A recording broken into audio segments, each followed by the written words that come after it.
Hoje vamos fazer uma slime. Então já vou... Gente, ó, cada uma tem 3 colas. Olha só. Vou pegar meu ingrediente. Vai ser cola.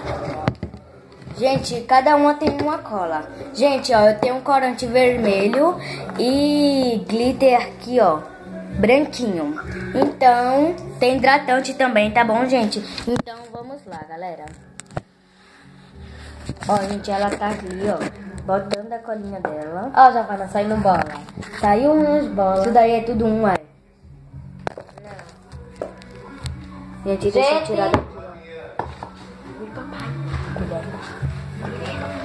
Gente, eu vou pegar agora, vou botar outra cola. Tu vai fazer só... Não é tudinho não, vou deixar esse daqui, que eu quero ela bem grande.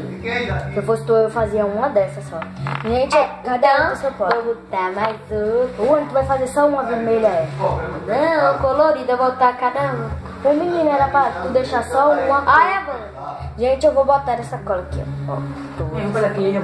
Tá aqui. Gente, aqui, olha só. Olha o tanto. Deixa eu tirar essa daí da frente. Cada um tem Gente, uma, a minha lá não vai ficar grande, com certeza. Agora vou botar o corante. Pronto. Ainda tem um pouquinho, mas depois eu tiro. Vou botar meu Vou corante. botar primeiro rosa. o corante. É vermelho, mas fica rosa. Quer um pouquinho do meu, não? É melhor? Não, tá bom. Toma, bota primeiro. Tá bom.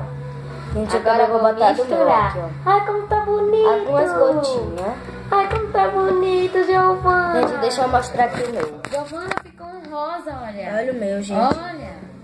Como o meu Gente, olha ficou. aqui o dela. O meu ficou um rosa bem escuro. Aqui os produtos dela. Pronto, já E misturei. aqui são os meus. Gente, eu tô aqui também, tá? Gente, agora eu vou botar glitter. Vou misturar o meu aqui, ó. Vou botar glitter, é claro. Gente, o meu ficou muito vermelho. Olha só, gente. Olha. Vou botar bastante glitter. Deixa eu... Pra ficar bem brilhoso. Olha, gente. Tá bom, de glitter. Olha o glitter dela, gente. Tem que deixar um pouquinho pra outra, viu? Olha tanto glitter, gente. Olha o meu, gente. Ai, como tá lindo. Olha, Giovana,